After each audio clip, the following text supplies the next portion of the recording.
ダイダロスアタック。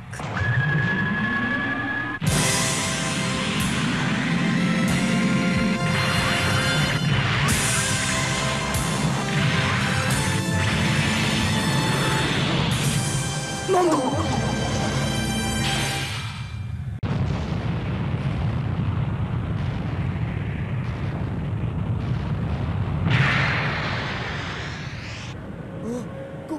これは一体。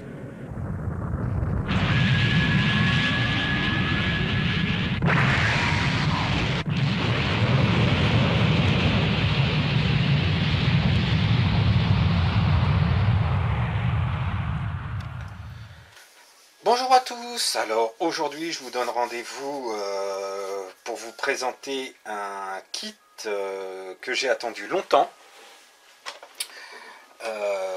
qui est un gros morceau franchement, qui est très sympa puisqu'il s'agit du SDF1 Macross,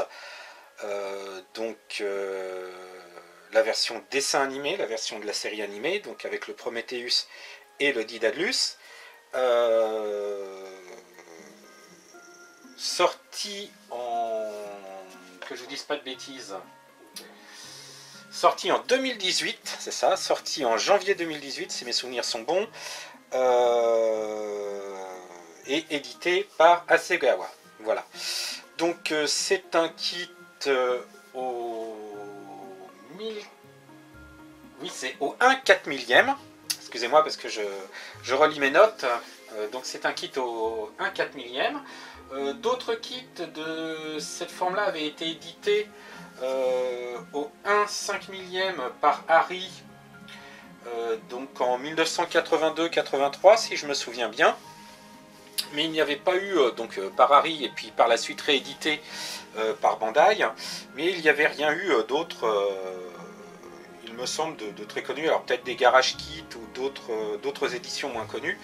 Mais donc on n'avait rien eu depuis très très longtemps. Et donc Hasegawa s'est enfin décidé, après avoir sorti les versions film et dessins animés en mode forteresse spatiale, puisque je vous ai présenté la forteresse spatiale version dessin animé il y a quelques temps, hein, je vous mets le lien à l'écran.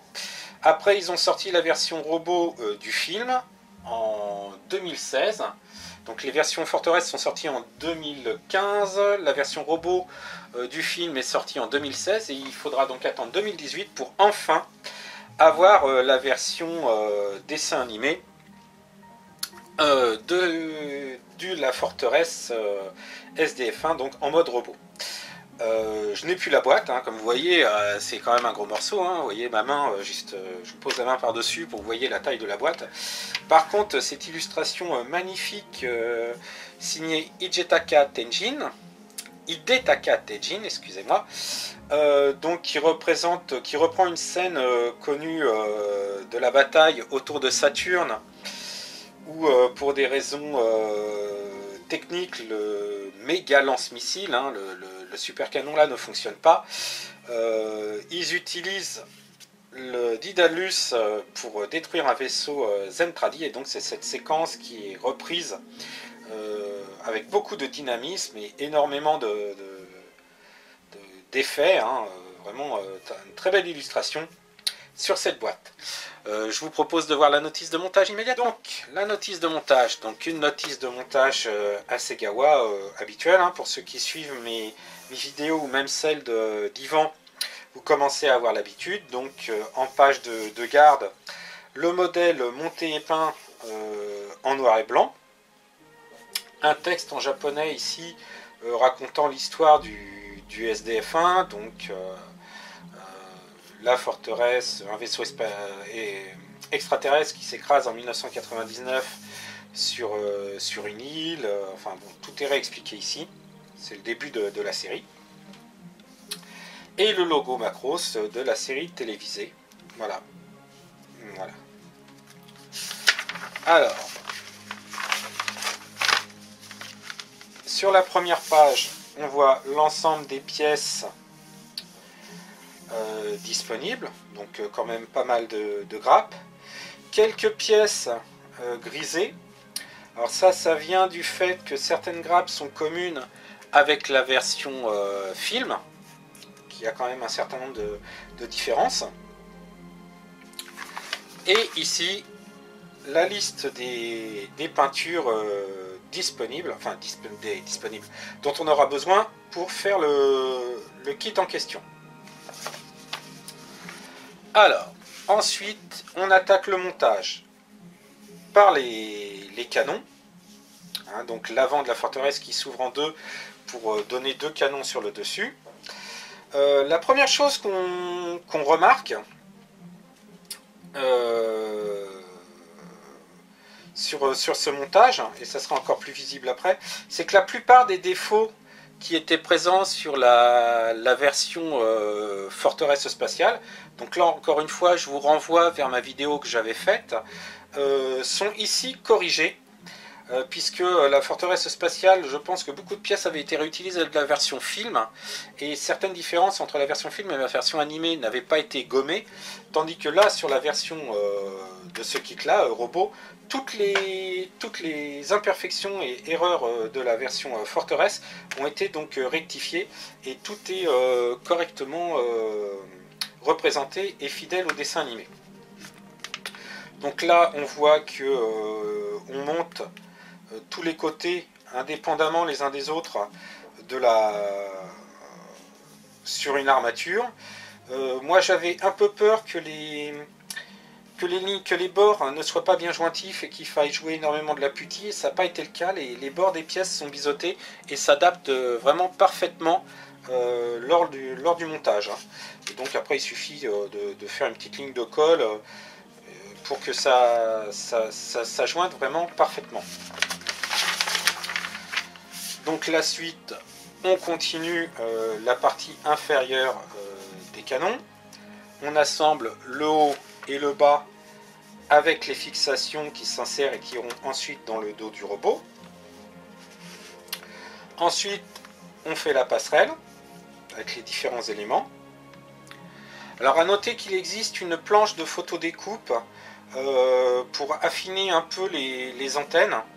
Parce que là, les antennes en plastique sont un peu grossières, et j'avoue que moi, je me suis procuré la planche de photodécoupe pour faire la version film, et j'ai la surprise de vous constater que cette planche contient aussi les pièces pour la version dessin animé, mais c'était trop tard, j'avais déjà fait ce kit, et je regrette vraiment de ne pas m'en être rendu compte plus tôt. Donc une fois qu'on a fait la passerelle, on attaque les parties, on va dire la poitrine du robot, qui sont en fait les propulseurs qui se trouvent en dessous du vaisseau. Là on monte les pièces qui forment les canons latéraux qui sont sur les épaules du SDF1, donc hein, la partie gauche, la partie droite. Ici on met ce qui sert d'articulation pour les bras.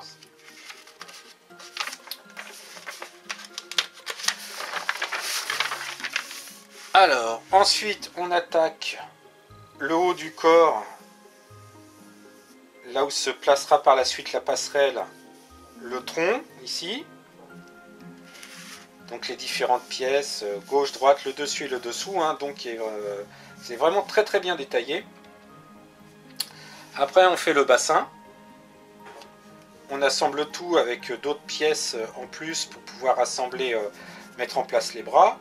Ici, des petits ergots autres et autres détails pour habiller la partie centrale du robot. Ici, on attaque les jambes, donc d'abord avec les pieds, les propulseurs qui se situent sous les pieds, pardon. Là, ici, ce sont les cuisses, ce qu'on pourrait assimiler aux cuisses, hein, le haut des jambes, donc avec un polycap. Là, on insère la partie gauche-droite, avant-arrière de la jambe, pour la jambe gauche, la jambe droite. Quelques détails de peinture ici. On fait la même chose pour l'autre jambe. Donc ici, ouais, c'est assez mal fichu là. Ils mettent comment monter les parties latérales et après le devant et le derrière, mais ouais, moi j'aurais mis dans l'autre sens quoi, d'abord, parce qu'il faut faire ça avant ça. C'est mal fichu là. Je me souvenais pas que c'était aussi mal fichu. Ici, le détaillage des jambes. Alors comme pour la version Fortress, on a la possibilité de faire soit les baies transparentes, donc lorsqu'il n'est pas en combat, soit les baies avec les volets de protection fermés, donc il y a la possibilité de faire les deux choix. Les pièces en dessous qui permettent ensuite d'insérer les réacteurs, qui ont une partie un peu mobile avec un polycap, pour pouvoir faire tenir le kit jambes légèrement écartées pour que ça fasse plus naturel, si on peut parler de naturel pour un robot de cette taille. Ensuite, on attaque les bras, donc qui sont à l'origine le Prometheus, qui est donc un porte-avions, donc là le dessus du porte-avions. La première phase, on va dire l'entre-deux ponts, ici la coque, donc on insère le tout. Le Daedalus, donc qui est un croiseur, ou un cuirassé au choix.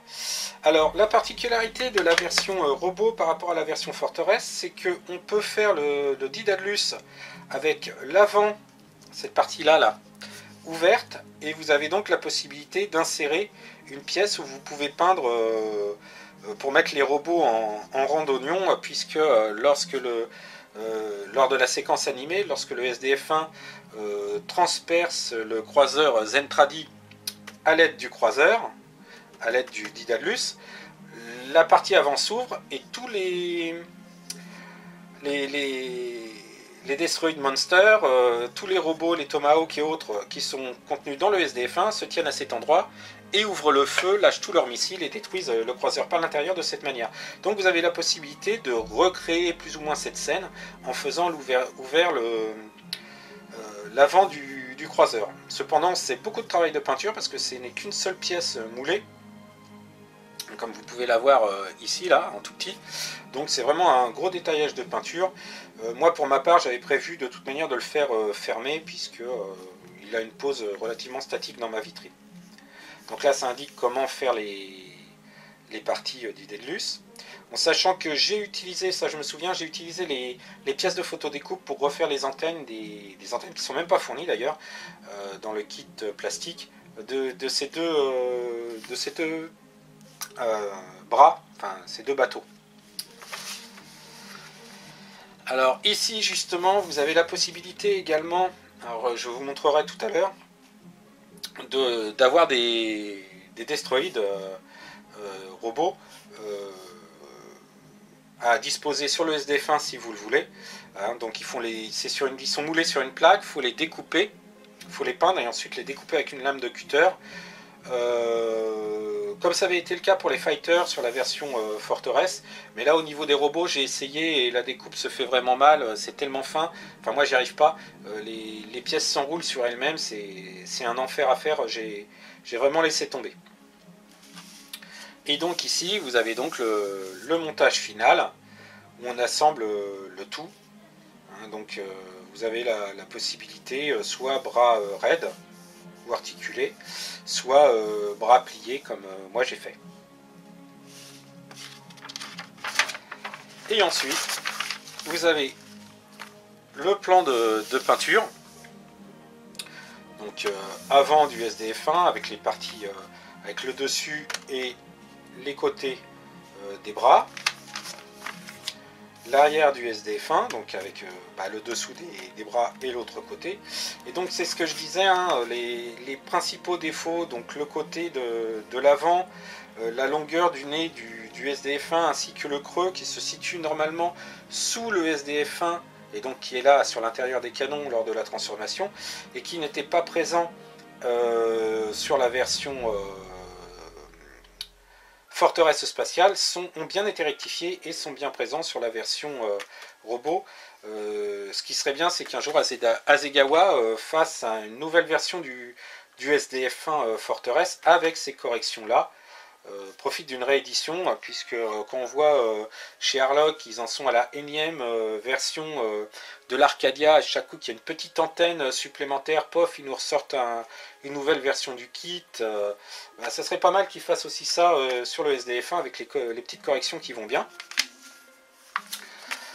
Donc avant-arrière, comme je vous disais. Et là, on a les parties latérales, avec l'intérieur des canons et le détaillage des jambes et du tronc du du SDF1.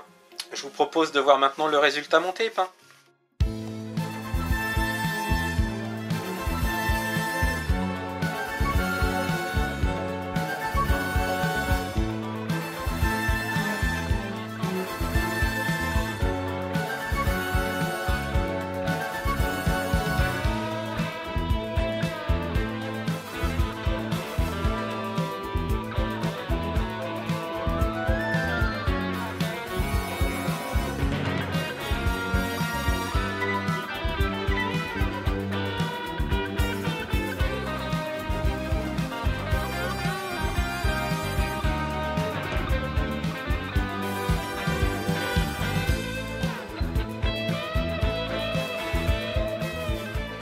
Donc voilà le résultat après quelques heures de travail.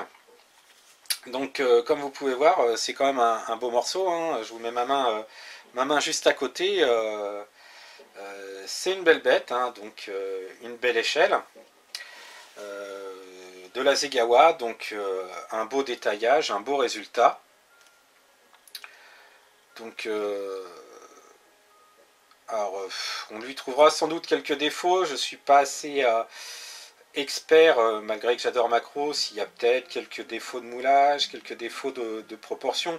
Bon, après, sachant qu'un dessin animé, de toute manière, suivant les séquences, on n'a jamais les mêmes visions, mais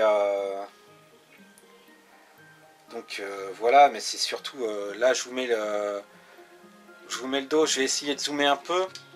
Donc voilà, je me suis permis un peu de zoomer sur cette partie là parce que je voulais absolument vous montrer le détaillage de folie d'Hasegawa, que ce soit là l'arrière, les réacteurs, là le dessus des comment ça s'appelle, des canons. Voilà, donc vous ayez un peu les détails ici sur le robot, là, les détails de finition.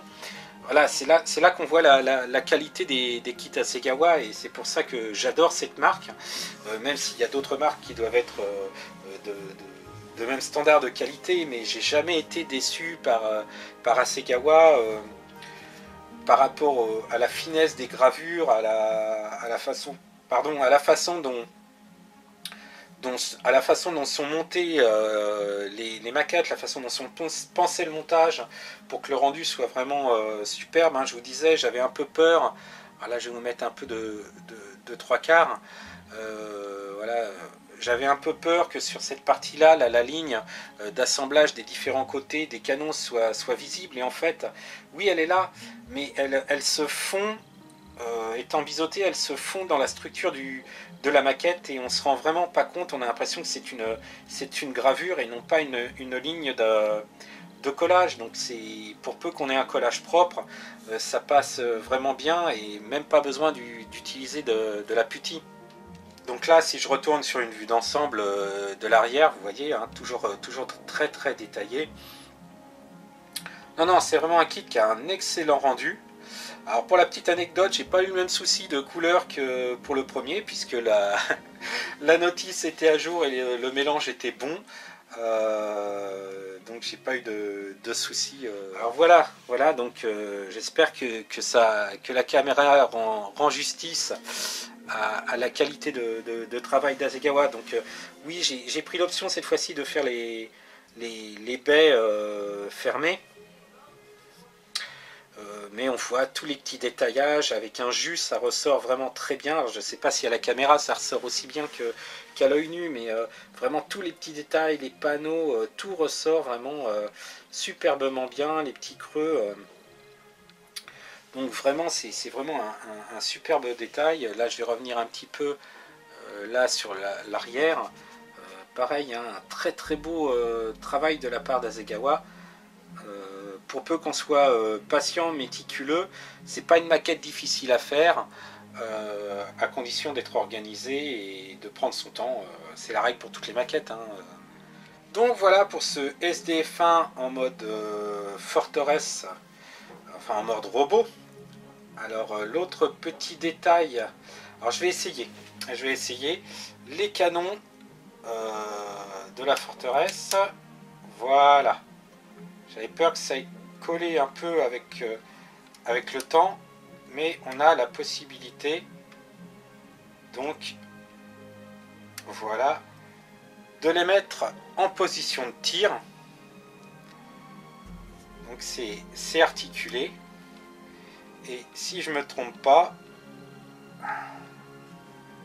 voilà, vous avez également, encore une fois, je reviens toujours sur la même chose, mais vous avez également un détaillage vraiment impressionnant au niveau de la maquette et du rendu donc final de ce kit. Hop, on remet ça en place délicatement. Voilà, donc ça fait partie des articulations de ce kit. Vous avez aussi des articulations là sur la position là, des bras. Comme vous pouvez voir, on peut jouer là sur la position. C'est ce que je voulais vous montrer. Vous avez également une articulation ici pour jouer sur la position que vous voulez faire prendre au robot. On peut le laisser parfaitement droit ou bien écarter un petit peu pour donner plus d'amplitude au bras. Donc ça c'est encore... c'est pas grand chose, mais c'est des petits détails qui prouvent que le kit a vraiment été pensé un minimum avant d'être mis en production et mis en vente. Et c'est des tas de petits détails comme ça qui font bien plaisir. Voilà, comme je vous disais, donc les antennes autour du cockpit, là en version plastique, qui sont un peu grossières. C'est dommage, comme la partie à côté du poste, à côté de la passerelle aussi, il y a des pièces de photodécoupe, donc pour arranger tout ça. C'est vraiment dommage que j'ai reçu mon kit de photodécoupe trop tard pour pouvoir upgrader cette maquette, parce que ce sont des petits détails qui par contre auraient mérité d'être améliorés avec un kit de photodécoupe. Voilà, c'est terminé pour ce kit, pour ce SDF1 en mode Storm Attack. J'espère que ça vous a plu, j'espère que ça vous a donné envie de faire ce genre de kit. Je crois qu'il a été réédité il y a peu de temps, parce qu'il est parti très rapidement lorsqu'il a été réédité, lorsqu'il a été édité la première fois. Moi je l'avais précommandé, donc j'ai eu la chance de l'avoir immédiatement à sa sortie. Il a été en rupture de stock quasiment dans le mois. Il a été réédité il y a quelques mois, je ne sais pas s'il est encore disponible. Sinon, bon, Hasegawa a tendance à rééditer régulièrement ses kits, donc surveillez vos fournisseurs habituels si vous êtes intéressé, ça devrait revenir. Je crois qu'il était à une quarantaine d'euros quand même, c'est pas forcément donné, mais c'est quand même un kit assez détaillé et de grande qualité, donc moi je trouve que ça les vaut. Donc voilà, si vous avez apprécié cette vidéo, n'hésitez pas à vous abonner. Vous pouvez également suivre ma chaîne, ma page Facebook SebGeek Factory, où vous avez le montage des kits en cours, puisque je mets régulièrement cette page à jour, quasiment même tous les jours lorsque je travaille sur mes maquettes. La section commentaires est là également si vous avez quelque chose à dire, en bien ou en mal, ou des suggestions à faire sur cette vidéo. Sinon, je vous donne rendez-vous la semaine prochaine pour une nouvelle vidéo. En attendant, portez-vous bien. Au revoir.